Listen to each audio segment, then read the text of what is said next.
So anywho, I keep seeing this over and over and over again online. People claiming that Canada is a, quote, communist dictatorship. That the Prime Minister of Canada, Mark Carney, is a communist, and that his predecessor, Justin Trudeau, was a communist. I think this is because they're using a definition of communism, communist, that it basically means what I don't like, what I don't understand, what I'm afraid of. And that's what it means to them. It doesn't mean communist or communism. A communist is someone who believes in the tenets of communism, who recognizes the validity of the tenets of communism. And the tenets of communism are the workers should own the means of production collectively. That is to say, all the workers in the factory should own the factory. Now, as a labor socialist, I understand this logic. I understand this reasoning. It does hypothetically work. It's what a cooperative is. It's the people who are using the store collectively own the store. It's all the monks in the monastery collectively own all the land in the monastery. And they collectively own all the workshops in the monastery. So they all collectively benefit from the productivity of the land and the workshops of the monastery. Everybody contributes, everybody benefits. Eventually you run out of the ability to contribute, but you have contributed all your life, so you are carried forward for the rest of your life until you die. The monastic ideal. That's communism. That is communism. A social safety net is part of communism. It's the part of communism that is shared by socialism of every sort. Because yes, all the communisms, all of them, there are several different types, fall within socialism. And socialism is every idea that revolves around the notion that the government has an obligation to protect the well-being of the common people, that everybody should have rights, and that rights should not just be reserved for a few people. They should be for everybody. Everybody gets the same rights. And yes, in the 1940s, 50s, and 60s, the Americans did understand communism. Communism was the idea that a black student could go to school and sit in the same classroom as your precious white daughter while studying math, while studying history, while studying civics, while studying geography. A black boy could sit in the same classroom as your precious white daughter. That's part of communism, and it's part of all the socialisms, because the automatic assumption that everyone is basically equal. And that was literally the big cry against communism at that time. They're going to put a black boy in your white daughter's school. Yeah. And we're going to put a black girl in your white son's school. And we're going to put a black teacher at the head of the classroom if that teacher actually knows how to teach. And we're not going to say, no, you're the wrong color. The equality of people was part of socialism. And so it was part of the communisms. Yeah, exactly. Okay. It also meant that black people were going to get health care. And that meant the real risk of black people being treated in hospitals that were previously reserved exclusively for white people. That's why America hated communism.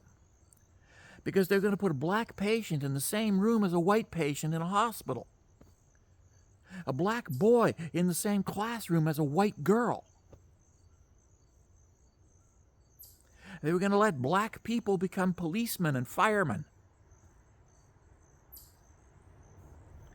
based not upon a quota system, but upon the ability to pass a fucking exam, to take the test successfully and demonstrate one's ability in a blind test that did not take into consideration the skin color of the person being tested.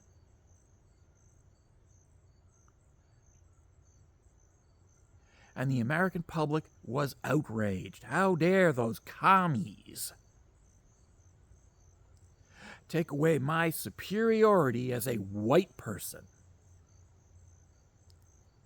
and force me to be the equal of a dumb, dirty nigger. This is literally what they were saying. They said it on television, they said it on the radio, they said it in the newspapers. The reason people hated communism is because communism said that black people were the same as white people. And white people just did not like that.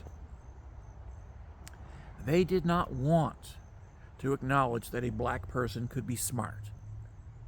They did not want to acknowledge that a black person could be honest. They did not want to acknowledge that a black person can be a fucking doctor or a lawyer or an engineer. They wanted black people to be on the plantation, bowing and scraping, saying, "Yes, massa, yes, massa, yes, massa. Harvest your cotton for you, massa." The idea of a black man standing up and saying, "Excuse me, this is my professional opinion that you should seek medical attention for the condition that you are suffering from." The idea of a black person in university studying medicine for 6 years offended them. And yet communism said if a black person can pass the entrance exam, why not let them study medicine?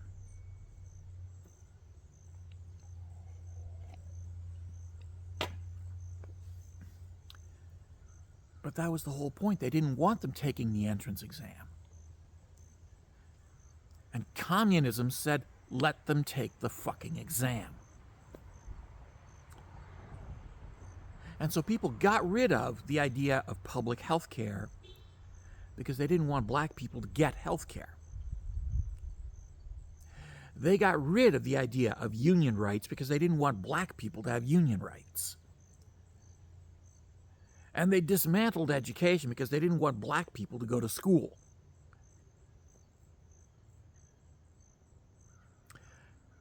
And so now you have MAGA. And in Canada, we have Maple Maga, who are running around screaming, "The liberals are communists! The liberals are commies! We live in a communist dictatorship!"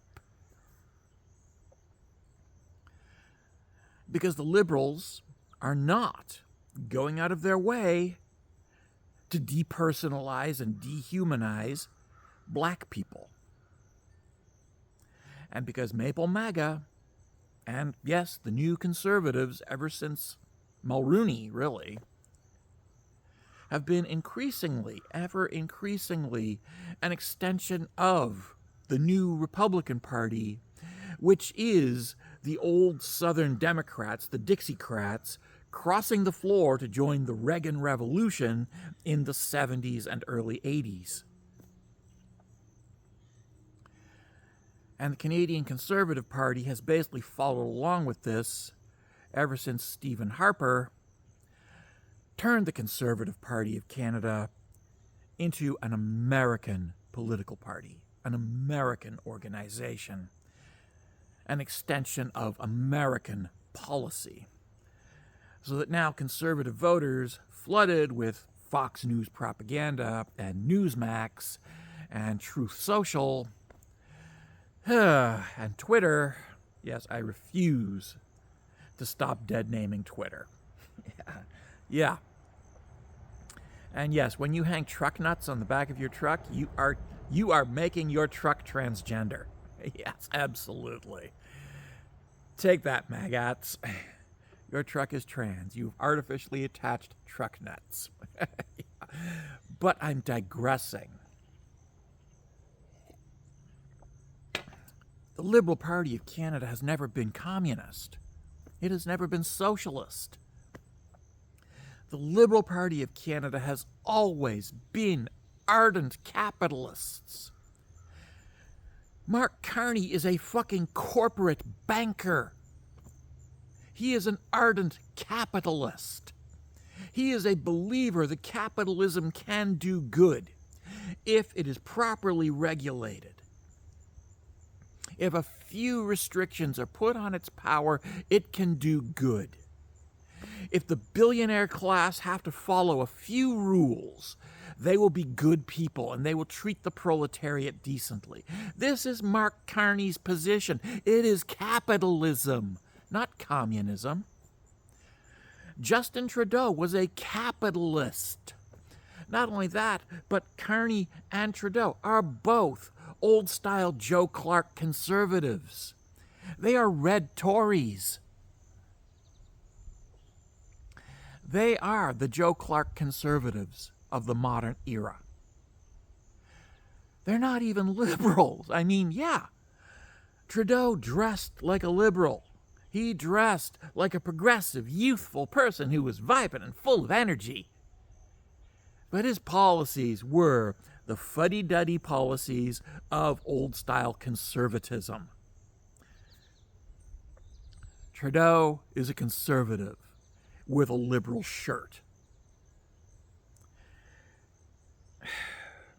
Carney isn't even a liberal. He's not even wearing a liberal shirt. He is a starched, buttoned-down, arch-conservative capitalist all the way down. He's not a communist. And Canada is not a dictatorship. We do not elect the Prime Minister directly the way the Americans elect a president directly, because Canada is not America. We do not have a cult of the leader. The head of the government isn't the Prime Minister, it's the fucking King of England. Charles III is our head of state. He was born into it. He has zero meaningful power. His representative, the Governor General, is appointed by the Canadian government. Not by the head of state, not by the Prime Minister, not by the King, but by the government itself, the whole government, the bureaucracy.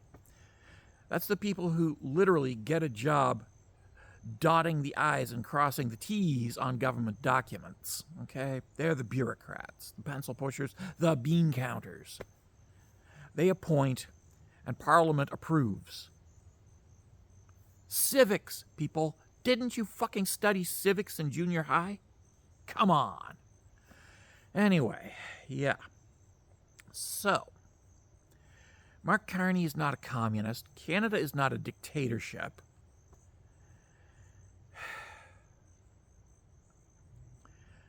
Canada is not drifting into communism. And no, Maple Maga is not patriotic. They are treasonous bastards who are actively serving a hostile foreign power, to wit, the American Empire. Canada is not the 51st state, and we're never going to be the 51st state. And yes, we will fight if we have to. We will resist if we have to. And yes, Canadians do own firearms. We own firearms. Canadian citizens privately own personal firearms in Canada, legally. We just have to take a test, pass the test, and then get approval for the PAL permit. And after that, we can buy whatever we fucking want within reason. Yeah. And by the way, I do strongly recommend that real Canadians, loyalists, get out there, take your firearms course, pass your firearms course, get your PAL permit, and buy yourself a good rifle. Just in case. Safely store it with all the proper locks on it. Get some ammunition, practice down at a range, join a hunting club, practice, practice, practice, get good, And that way, if the unthinkable happens and we are suddenly forced to defend our country against a foreign invasion, and when I say foreign, I mean American, because they are the only people who have ever threatened us. There is nobody in Iran who has ever claimed Canada as Iranian territory. Nobody. Not only that, but the Iranians aren't even capable of getting troops to Canada. The Chinese do not claim Canada. The Russians do not claim Canada. Only one country claims Canada, and that is the Americans. So yes, go get a good rifle. Practice until you can actually put 100 rounds in a circle this big at 100 paces. Yeah, practice until you're that good. Yeah. And then don't post your scores online. Just be discreet about it. But talk to other loyalists about what to do in the event of an invasion of this country. Where we're going to get together, what the best places are to hide, where the best places are to ambush foreign troops, how best to fuck up the day of an American Marine on Canadian soil against the will of the Canadian public. Yeah. How best to remind the Navy SEALs that this is not the 51st state, and it's not Iraq either. Yeah, this is not Iraq. This is not a pushover country. Yeah. How best to sort through the Maple Magats in this country to determine which ones should be deported and which ones should actually stand trial for treason. Yeah. And that is the real kicker, is the sheer number of Maple Magats out there who are committing treason, actively committing treason. And yeah, there are going to be trials. Legitimate, honest trials. Because there have to be.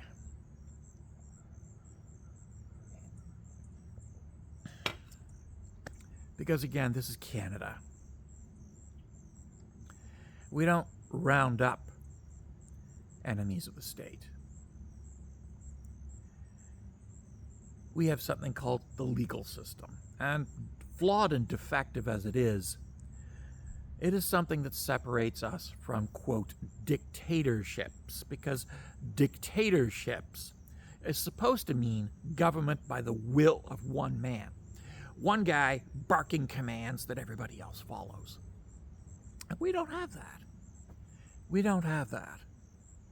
We have an elected government that overrules heads of state and party leaders.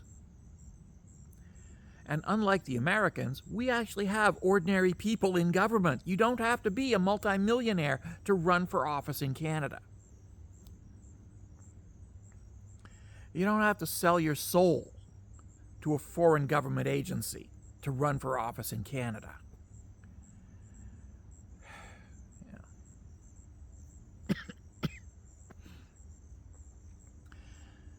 For an American to run for office, they pretty much either have to be born with $1 billion in the bank, or they need to make a deal with AIPAC.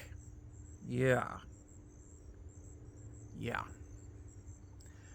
Because, while in Canada, it costs a couple $100 to throw your name in, and almost nothing to run once you've thrown your name in. If the Americans get their way and we become the 51st state, it'll cost $1 million to run for office. Easily, $1 million. 3 million, 5 million, 10 million. There was an American presidential candidate, wannabe presidential candidate. He was an honest, hard-working farmer from Montana. He was a beef farmer. He had a huge beef operation. He wanted reforms that would improve life for the American public as a whole. And he went to run for president against Reagan when Reagan was running for the second time. And yeah, he came up against a wall. And that wall was that in order to raise the $16 million that he needed to cover 1 month of campaigning for the presidency, he needed to sell his soul. $16 million to run for office down there for a month. And American career politicians are constantly campaigning. They're not just running for a month. In Canada, our politicians campaign for 1 month, 30 days. And they campaign locally. They don't have to travel the world. They just have to travel their riding, going door to door. American politicians who want to run, they need to campaign all year long for 4 years before the next election. Which leads to some pretty unfair results because, yeah, you have to be obscenely rich just to do that. Whereas in Canada, we still have people who run for office while holding down a regular job. And they're not all office jobs. But in America, they're office jobs. American career politicians do performative proletariat work, where they will buy a ranch, they'll go to that ranch once a year, and they will put on a pair of work gloves, and they will pick up some sticks to show the world that they are the common man. Yeah. And you see that in the Conservative Party as well. A tendency to hire a bunch of actors, go onto a construction site with a bunch of actors wearing construction helmets, pose wearing a construction helmet, and pretend to be the common man for a little while. Liberals don't do that. Liberals freely admit that they are obscenely rich, whereas conservatives try to pretend that they're just the proletariat just like the rest of us.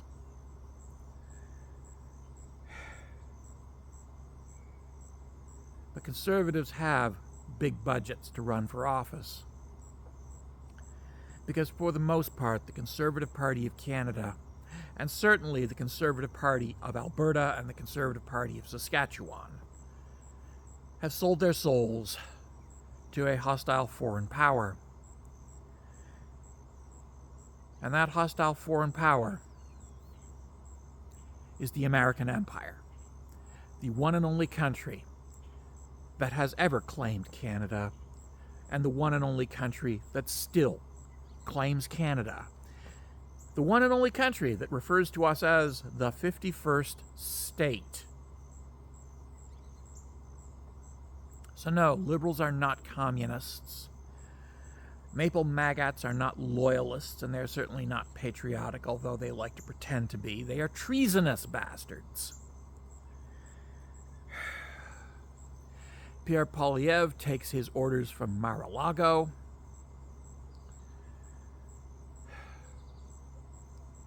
Mark Carney is a capitalist, not a communist.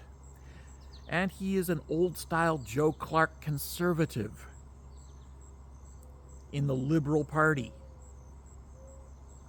because he was so thoroughly disgusted with what the Conservative Party has become, because he is an old-style conservative. And the modern Conservative Party of Canada does not represent Canadian conservative values. It represents American reactionary values. And the 51st state.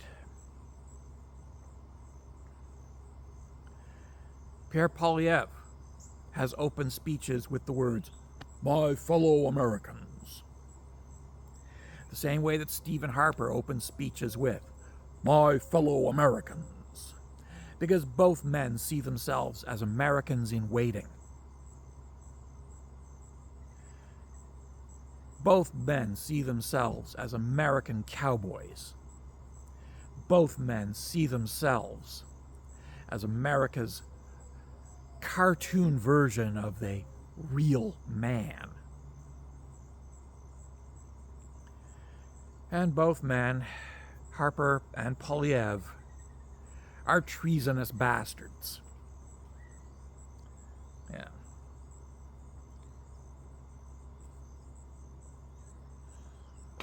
Yeah. And Mark Carney is an ardent capitalist and a traditional Canadian conservative.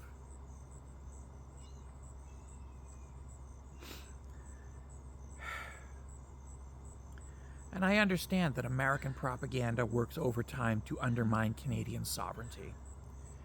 And I understand that the American CIA is working hard to create a color revolution aimed at overthrowing the Canadian government and installing Pierre Poilievre as Canada's next El Presidente. Because that's what they want. And if they install Pierre Poilievre, they will certainly look for somebody absolutely repulsive to be his vice president. And they will probably look through Canada's prison system. And they will probably choose somebody like Paul Bernardo. Can you imagine Paul Bernardo as the vice president of Canada? It's horrifying. And it's something that Diaper Donnie would probably really approve of, because that's a man he can relate to. Absolutely. Yeah. Yeah.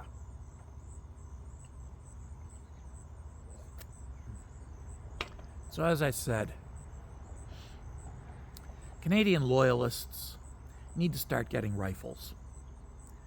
And I don't mean every loyalist get 100 rifles. I mean every loyalist get one rifle.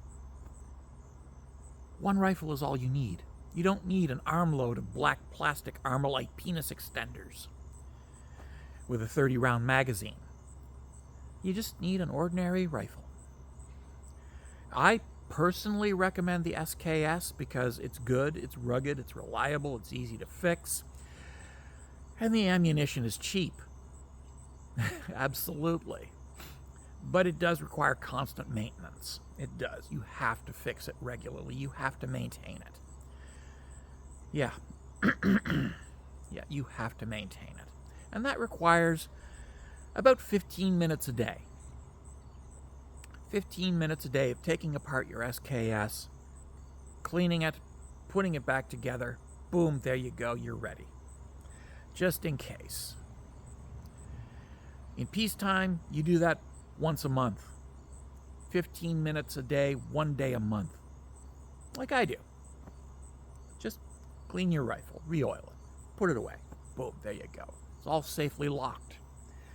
Trigger locks are a wonderful thing. I love them. Just make sure your bolt is in a separate locked box with the ammunition. The rifle with no bolt and a trigger lock. The bolt in another locked box with the ammunition. Boom! Safety. Safety. Safety. I'm a huge fan of safety. But make sure you have a good rifle. And yes, I do recommend the SKS. I'm biased. I like it. It's a nice rifle. But maybe you want something else. Maybe you want a Lee Enfield. Maybe you want something a little more patriotic, like a Ross 303. They jam easily, but they're very good rifles. Very accurate at long ranges. Ah, yeah. Yeah. Doesn't matter. Get yourself a Cooey. A Cooey, an old-style Cooey. Anything will do. But make sure you have a good, solid rifle ready just in case. Just in case Maple Maga gets their way. Because Maple Maga is a bunch of treasonous bastards. And yes, Maple Maga are itching to become American citizens. And you can watch them scratching their crotches on television. Yeah.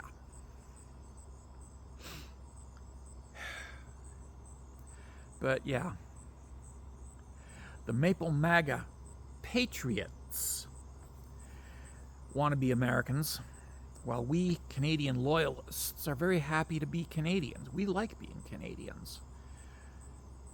We like our public health care, our public roads, our public parks, our public education.